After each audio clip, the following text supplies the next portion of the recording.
What do bunnies and patient-physician relationships have to do with each other? It's a very weird question, I admit, but one that I promise I'm going to talk about and make sense of today. First, hi, my name is Dr. Sarah Klebe, and I'm an admissions expert at BeMo.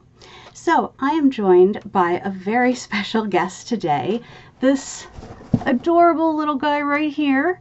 His name is Thor, and he is one of my bunnies.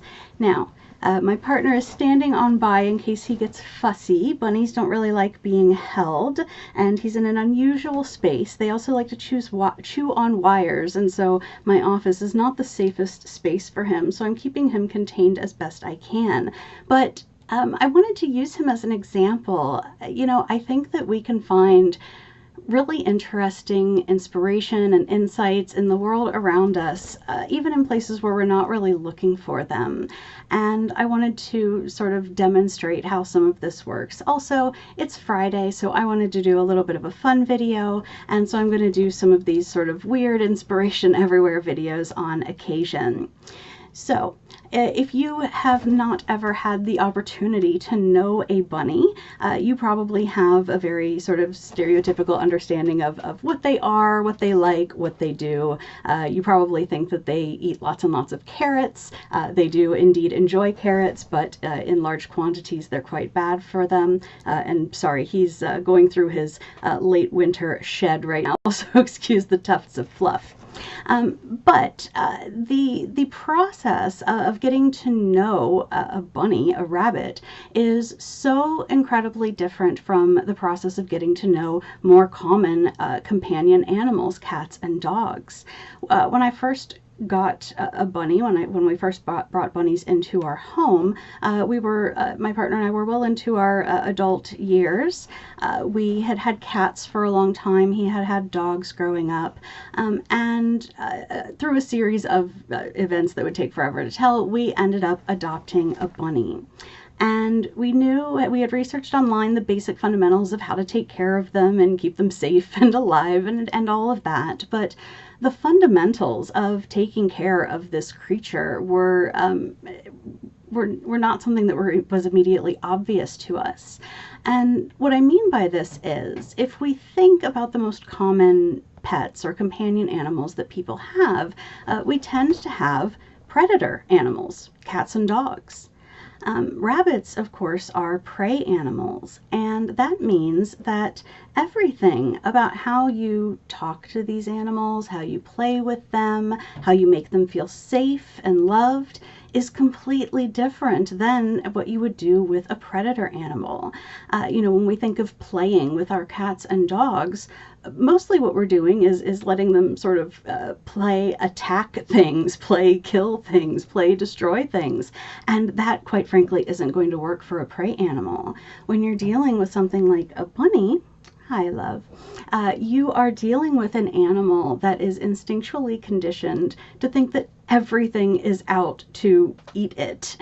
So that means, trying to get it to play with toys in terms of sort of attacking it, that's not something they're going to be interested in. And in fact, we learned very quickly a lot of our toys for cats look like really scary things to bunnies. We have lots of long sort of streamers with feathers and things like that, which to a bunny's mind looks very much like a snake. So they are not very fond of that. And so in going through the process of getting and gaining the trust of these creatures, you have to learn a whole different language, both in terms of just describing their fundamental personalities and needs, but also in terms of your body language, your posture, how you reach out to and create a bond with this creature and get this creature that thinks that everything is trying to kill it to love you and trust you and feel safe with you. And so I was thinking about this the other day, just sort of randomly. And, one of the things that we talk about with our med students when we're working on applications and interviews is the importance of a patient-centered perspective and the cultivation of the patient-physician relationship. And one of the crucial parts about cultivating that strong patient-physician relationship is realizing that every patient is different, that there are social and environmental determinants of health that mean that we can't just treat all patients exactly the same. We have to actually listen to them and their needs, their experiences, their own priorities and goals, and keep them as part of the medical team, not just as a figure that is acted on by that medical team.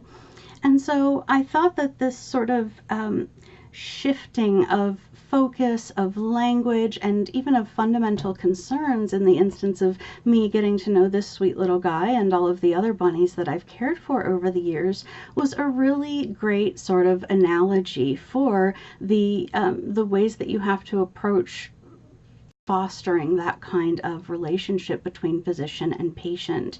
You can't assume that one tactic is going to work across the board. You can't even assume that one patient's experience of illness or injury is going to be exactly like another patient's experience of illness or injury. You have to start back at the base fundamentals and rebuild that understanding each time. And so that is what bunnies have to do with cultivating a patient-physician relationship. So I hope that you enjoyed this video and that it was helpful. If so, please do go ahead, like it, share it with a friend who might benefit from it. Be sure to subscribe to our channel here on YouTube, follow us on Facebook, and look for us on a variety of other social media platforms. As I said, I'm going to try to do videos like this once in a while, not every day obviously, but I want to show you some of these opportunities for real critical and creative thinking that takes place not in the classroom at all, but just in connections that you can make with your everyday life. This kind of critical and creative thinking can absolutely be trained and strengthened like any other skill. And that's one thing we work on with a lot of our students at BeMo, is giving them new ways of viewing their own experiences, their own life histories, and their own sort of unique aspects that they bring to their application, to their interview, and to their future professions. So, as ever, thank you so very much for your time. Take good care, and I'll see you next time. And Baby Thor says goodbye as well.